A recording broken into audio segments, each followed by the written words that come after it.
Assalamualaikum warahmatullahi wabarakatuh. Salam sejahtera untuk kita semua.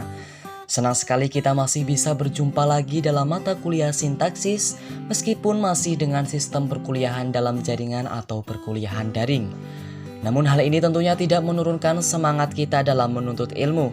Dan semoga dalam situasi yang seperti ini kita semua tetap diberikan kesehatan dan terhindar dari segala macam penyakit. Dan semoga juga kita berdoa bersama mudah-mudahan pandemi ini segera berakhir agar aktivitas kita semua bisa kembali normal seperti sedia kala. Amin, amin ya robbal alamin. Yang saya hormati Ibu Afniar Pramitasari MPD selaku dosen mata kuliah sintaksis, juga kepada teman-teman sekalian mahasiswa pendidikan bahasa dan sastra Indonesia kelas A yang sangat saya sayangi.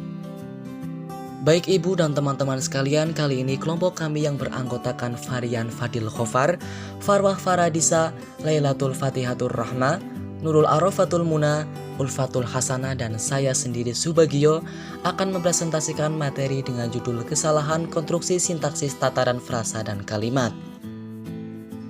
Yang pertama, terlebih dahulu kita akan mencari tahu apa sih pengertian sintaksis menurut para ahli. Tarigan dalam bukunya tahun 1984 menyatakan sintaksis adalah salah satu cabang dari tata bahasa yang membicarakan struktur kalimat, klausa, dan frasa.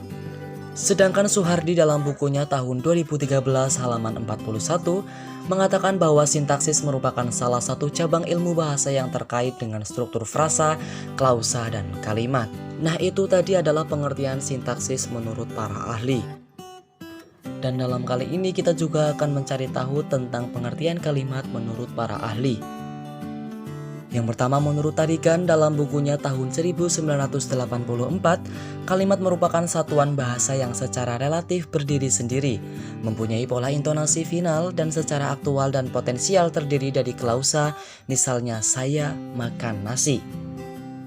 Sedangkan menurut Suhardi dalam bukunya tahun 2013, kalimat merupakan bentuk konstruksi sintaksis yang paling besar dan secara struktural yang mengandung 3 konsep dasar berbentuk satuan gramatikal, yaitu kata, frasa, dan klausa, serta dapat berdiri sendiri. Selanjutnya yaitu tentang pengertian frasa.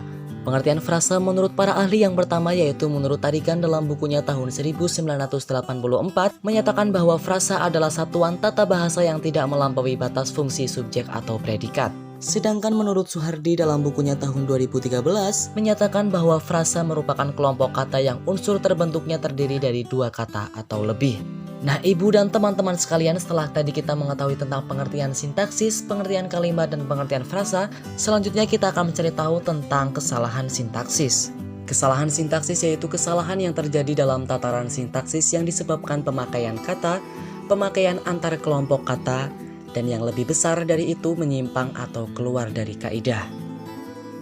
Kemudian kita lanjut mengenai kesalahan konstruksi tataran frasa. Menurut Setiawati dalam bukunya tahun 2010 menyatakan bahwa kesalahan berbahasa dalam bidang frase dapat disebabkan oleh beberapa hal. Yang pertama, adanya pengaruh bahasa daerah. Yang kedua, penggunaan proposisi yang tidak tepat. Yang ketiga, kesalahan susunan kata. Yang keempat, penggunaan unsur berlebihan. Yang kelima, penggunaan bentuk suprelatif yang berlebihan. Yang keenam, penjamakan yang ganda. Dan yang terakhir, penggunaan bentuk resiprokal yang tidak tepat. Nah Ibu dan teman-teman sekalian, kemudian kita akan lanjut mencari tahu tentang kesalahan konstruksi tataran kalimat. Menurut Setiawati dalam bukunya tahun 2010, kesalahan berbahasa dalam bidang kalimat dapat disebabkan oleh berbagai hal. Di antaranya yang pertama yaitu kalimat yang tidak bersubjek. Yang kedua, kalimat yang tidak berpredikat. Yang ketiga, kalimat yang buntung. Yang keempat, kalimat yang ambiguitas. Yang kelima, penghilangan konjungsi. Yang keenam, penggunaan konjungsi yang berlebihan. Yang ketujuh, penggandaan subjek antara predikat dan objek yang tersisipi. Kemudian ada kalimat yang tidak logis. Dan kemudian urutan kalimat yang tidak paralel. Kemudian yang kesembilan, penggunaan istilah asing. Dan yang terakhir yaitu penggunaan kata tanya yang tidak perlu. Nah teman-teman sekalian, setelah sampai di sini muncullah pertanyaan tentang mengapa seseorang bisa mengalami kesalahan dalam berbahasa.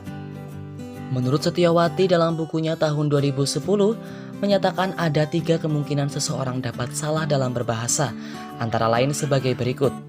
Yang pertama, terpengaruh bahasa yang lebih dahulu dikuasainya. Yang kedua, kekurangpahaman pemakai bahasa terhadap bahasa yang dipakainya. Dan yang ketiga, pengajaran bahasa yang kurang tepat atau kurang sempurna. Nah, itu tadi teman-teman presentasi dari kelompok kami. Apabila ada salah kata dan perilaku yang kurang berkenan di hati teman-teman sekalian, saya mewakili semua anggota kelompok mengucapkan mohon maaf kepada teman-teman dan khususnya kepada Ibu Afniar selaku dosen mata kuliah kali ini. Akhir kata terima kasih. Wassalamualaikum warahmatullahi wabarakatuh.